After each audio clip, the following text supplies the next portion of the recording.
பொங்கல் பண்டிகை முன்னிட்டு சென்னையிலிருந்து இயக்கப்பட்ட சிறப்பு பேருந்துகள் மூலமாக 2,17,000க்கும் மேற்பட்டோர் பயணம் மேற்கொண்டதாக போக்குவரத்து துறை தெரிவித்துள்ளது. பொங்கல் பண்டிகை நாளை மறுநாள் கொண்டாடப்படுகிறது. பொங்கல் பண்டிகை கொண்டாட சொந்த ஊர்களுக்கு செல்லக்கூடிய பயணிகளின் வசதிக்காக சென்னையில் கிளாம்பாக்கம், கோயம்பேடு, மாதவரம், கே நகர், தாம்பரம் ரயில் நிலையம் மற்றும் தாம்பரம் மெப்ஸ் ஆகிய இடங்களில் இருந்து சிறப்பு பேருந்துகள் இயக்கப்படுகின்றன.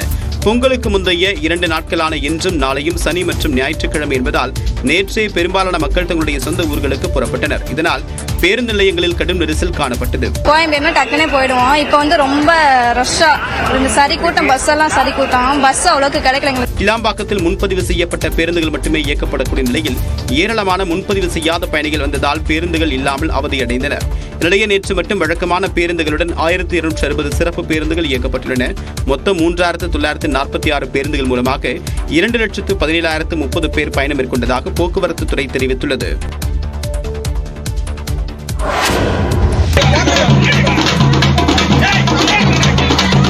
செங்கல்பட்டு அருகே சமத்துவ பொங்கலை ஒட்டி ஜப்பான் தூதர் மாட்டு வண்டியில் மகிழ்ச்சியாக பயணம் செய்த காட்சிதான் இது. திருக்கழுக்குன்றம் அடுத்த ஈச்சங்கரணை கிராமத்தில் பொதுமக்கள் சார்பாக சமத்துவ பொங்கல் விழா நடைபெற்றது. இதில் சிறப்பு விருந்தினராக கலந்து கொண்ட ஜப்பான் தூதர் மசாயுகி தமிழர்களின் பாரம்பரிய உடையான பட்டு வேட்டி சட்டை அணிந்திருந்தார். அவரை பாரம்பரிய இசை வாத்தியங்கள் முழங்க மாட்டு வண்டியில் ஊர்வலமாக பொதுமக்கள் அழைத்துச் சென்றனர்.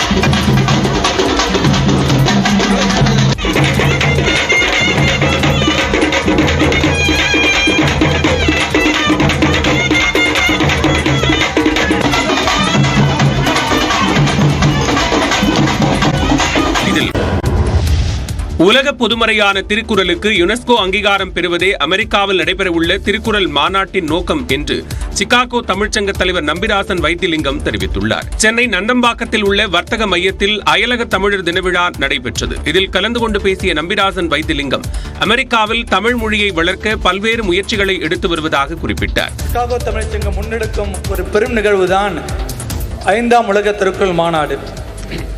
இம்மாநாட்டின் நோக்கம் உலக பொதுமறையாம் திருக்குறளை ஒரு பொதுமறை நூலாக அங்கீகரிக்க யுனெஸ்கோவிடம் அங்கீகரிக்க செய்வது. அதுதான் இந்த மாநாட்டின் நோக்கம். அது மட்டுமல்ல, இளையோருக்கு திருக்குறளின் பெருமையையும் தமிழின் பெருமையையும் எடுத்துச் செல்வது. திருக்குறள் மாநாட்டில் பல்வேறு தமிழறிஞர்களின் ஆய்வுக் கட்டுரைகள் சமர்ப்பிக்கப்பட உள்ளதாகவும் நம்பிராசன் வைத்திலிங்கம் குறிப்பிட்டார். இந்நிலையில் அயலக தமிழர் தின விழாவில் இலக்கியம், இலக்கணம், மொழியியல் ஆகிய பிரிவுகளில் உலக தமிழ்ச்சங்க விருதுகளை தமிழ் வளர்ச்சித்துறை அமைச்சர் மு.பே. சாமிநாதன் வழங்கினார். இதன்படி கனடா பாலசுந்தரம், இளையதம்பி, மலேசியா மனோன்மணி தேவி, தென்கொரியாவின் செஜோங் பல்கலைக்கழக பேராசிரியர் எஸ். ஆரோக்கியராஜ், சிங்கப்பூர் மா. Anbazhagan, Canada Deenadayalan, Wales Madan S. Raja ஆகியோருக்கு வழங்கினார். இந்த நிகழ்ச்சியில் வெளிநாடு வாழ் நலத்துறை அமைச்சர் செஞ்சி மஸ்தான் உள்ளிட்டோர் கலந்து கொண்டனர்.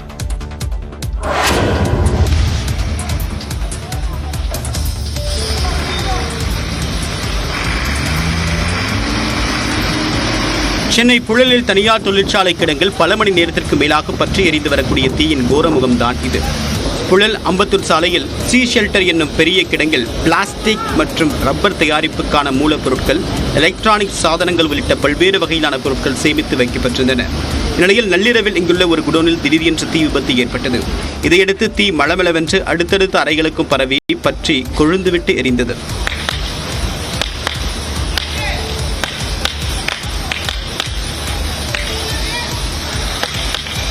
தகவல் அறிந்து செங்குன்றம், அம்பத்தூர், ஆவடி, வியாசர்பாடி, பெரம்பூர், செம்பியம், குளத்தூர் உள்ளிட்ட தீயணைப்பு நிலையங்களிலிருந்து 10க்கும் மேற்பட்ட வாகனங்களில் வந்த தீயணைப்பு வீரர்கள் தீயை அணைக்கக்கூடிய பணியில் ஈடுபட்டுள்ளனர்.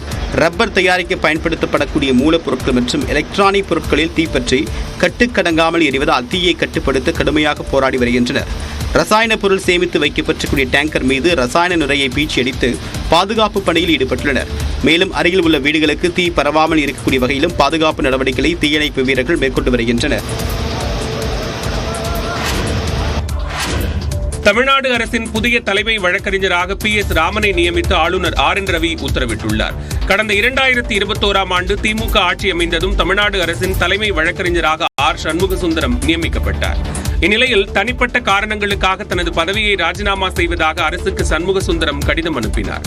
அவரது ராஜினாமா கடிதத்தை ஆளுநருக்கு அனுப்பிய தமிழ்நாடு அரசு புதிய தலைமை வழக்கறிஞராக PS ராமனை நியமிக்கவும் பரிந்துரைத்தது. இதனை ஏற்று தமிழ்நாடு அரசின் புதிய தலைமை வழக்கறிஞராக PS ராமனை நியமித்து ஆளுநர் ரவி உத்தரவிட்டுள்ளார். இதற்கான அரசாணையை தலைமைச் செயலாளர் சிவதாஸ் மீனா பிறப்பித்துள்ளார். கடந்த 2009ஆம் ஆண்டு முதல் 2011ஆம் ஆண்டு வரை கருணாநிதி ஆட்சியில் தலைமை வழக்கறிஞராக இருந்த PS ராமன் இரண்டாவது முறையாக தற்போது பொறுப்பேற்றிருக்கிறார். 1960ஆம் ஆண்டு பிறந்த PS ராமன் லயோலா கல்லூரியில் இளங்கலை பட்டமும் சென்னை சட்டக்கல்லூரியில் சட்டப்படிப்பையும் முடித்தார். அரசியல் சட்டம், உரிமையியல், வணிகம், குற்றவியல், நேரடி வரிகள், அறிவுசார் உரிமை தொடர்பான வழக்குகளில் PS ராமன் ஆஜராகியுள்ளார். கடந்த 40 ஆண்டுகளாக வழக்கறிஞராக பணியாற்றும் PS ராமன் கடந்த 2004ஆம் ஆண்டில் மூத்த வழக்கறிஞராக நியமிக்கப்பட்டார். இவரது தந்தையான VP ராமன் கடந்த 1970ஆம் ஆண்டுகளில் தமிழ்நாடு அரசின் தலைமை வழக்கறிஞராக பதவி வகித்தது குறிப்பிடத்தக்கது.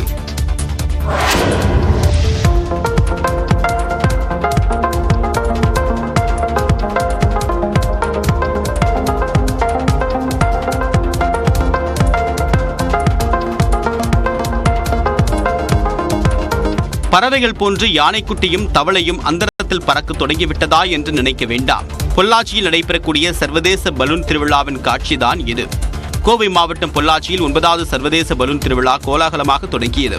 தமிழ்நாடு சுற்றுலாத்துறை சார்பில் நடைபெறக்கூடிய இந்த விழாவில் அமெரிக்கா, பிரேசில், வியட்நாம், நெதர்லாந்து உட்பட 8 நாடுகளிலிருந்து 11 பலூன்கள் வரவழைக்கப்பட்டு வானில் பறக்கவிடப்பட்டு காட்சிப்படுத்தப்பட்டன.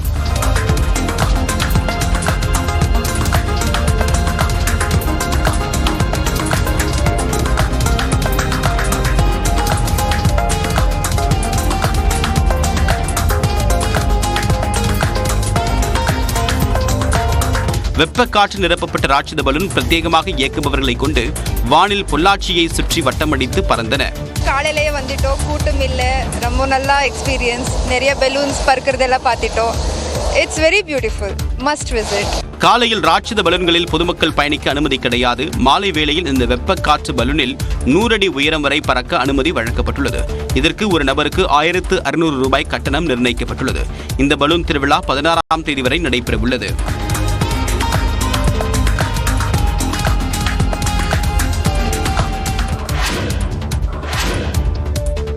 தமிழ்நாட்டில் உணவு டெலிவரிக்கு பயன்படுத்தப்படக்கூடிய செயலிகள் மூலமாக 22 நபர்களிடம் சைபர் குற்றவாளிகள் பண மோசடியில் ஈடுபட்டுள்ளனர்.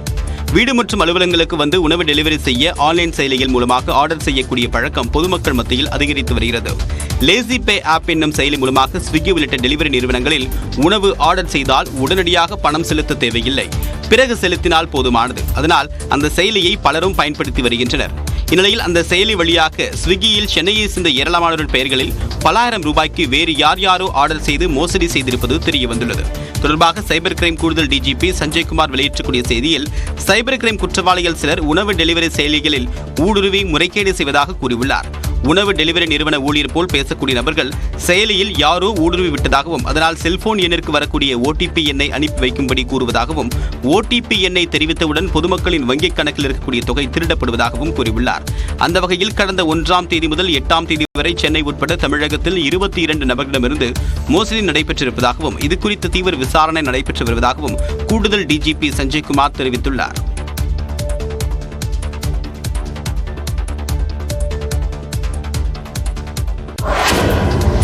ஏழரை ஆண்டுகளுக்கு முன்பு மாயமான இந்திய விமானப்படைக்கு சொந்தமான விமானத்தின் உடைந்த பாகங்கள் சென்னை அருகே வங்கக்கடலில் கண்டெடுக்கப்பட்டுள்ளன. 2016ஆம் ஆண்டு ஜூலை 22ஆம் தேதி தாம்பரம் விமானப்படை தளத்தில் இருந்து அந்தமான் தீவுகளுக்கு AN-32 என்ற விமானம் புறப்பட்டது. 29 பேர் பயணம் செய்த இந்த விமானம் வங்கக்கடலில் மாயமானது. விமானத்திலிருந்து கடைசியாக தகவல் கிடைத்த பகுதியில் சுமார் 1 மாத காலம் விமானப்படை மற்றும் கடற்படையினர் தீவிர தேடுதல் வேட்டையில் ஈடுபட்டனர். ஆனால் விமானத்தின் பாகங்கள் கண்டெடுக்கப்படாததால் அதில் பயணம் செய்த 29 பேரும் உயிரிழந்ததாக அவர்களது குடும்பத்தினருக்கு விமானப்படை தகவல் அனுப்பியது. இதனிடையே சென்னையில் உள்ள தேசிய கடல்சார் தொழில்நுட்ப நிறுவனத்தின் ஆழ்கடலில் ஆய்வு செய்யும் வாகனம் மூலம் தேடுதல் பணிகள் தொடர்ந்து நடைபெற்றன. தற்போது சென்னையிலிருந்து 3 கிலோமீட்டர் தொலைவில் வங்கக்கடலில் சுமார் 3.5 கிலோமீட்டர் ஆழத்தில் விமானத்தின் உடைந்த பாகங்கள் கண்டெடுக்கப்பட்டன. அதன் புகைப்படங்களை AN-32 விமானத்தோடு ஒப்பிட்ட போது 7.5 ஆண்டுகால மர்மத்திற்கு விடை கிடைத்தது. மயிலாடுதுறை மாவட்டம் குத்தாலம் அருகே மூதாட்டியை வீடு புகுந்து தாக்கிய வழக்கில் திமுக முன்னாள் எம்எல்ஏக்கள் 2 பேர் உட்பட 6 பேருக்கு தலா 2 ஆண்டுகள் சிறை தண்டனை விதிக்கப்பட்டுள்ளது.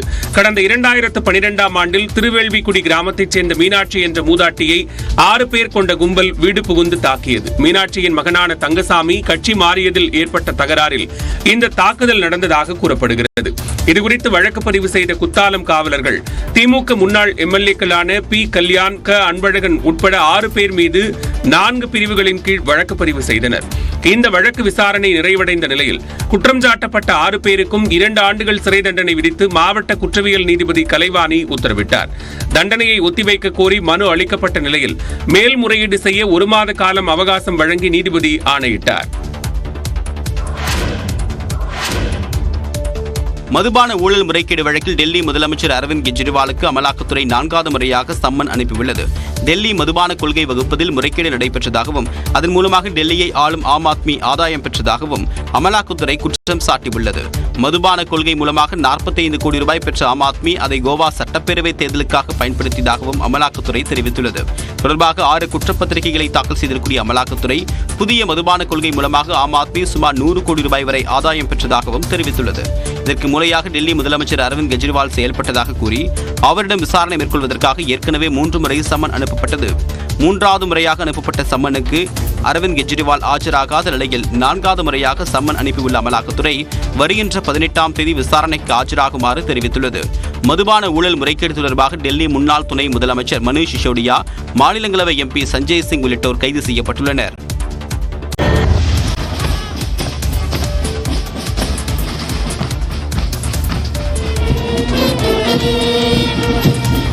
டெல்லியில் நடுங்க வைக்கும் குளிரிலும் ராணுவ வீரர்கள் மிடுக்குடன் ஒத்திகையில் ஈடுபட்ட காட்சிதான் இது. நாடு முழுவதும் குடியரசு தின விழா வரும் 26ஆம் தேதி கொண்டாடப்பட உள்ளது. அன்றைய தினம் டெல்லியில் இந்தியா கேட் பகுதியில் உள்ள கடமை பாதையில் முப்படைகளின் பலத்தை பறைசாற்றும் விதமாகவும் கலாச்சாரத்தை பிரதிபலிக்கும் விதமாகவும் அணிவகுப்பு நடைபெற உள்ளது.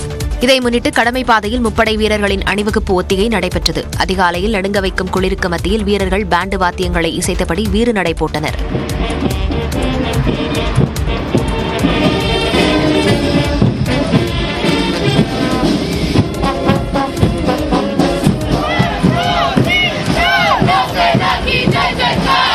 குடியரசு தின அணிவகுப்பையொட்டி டெல்லியில் இன்று போக்குவரத்து மாற்றம் செய்யப்பட்டிருந்தது.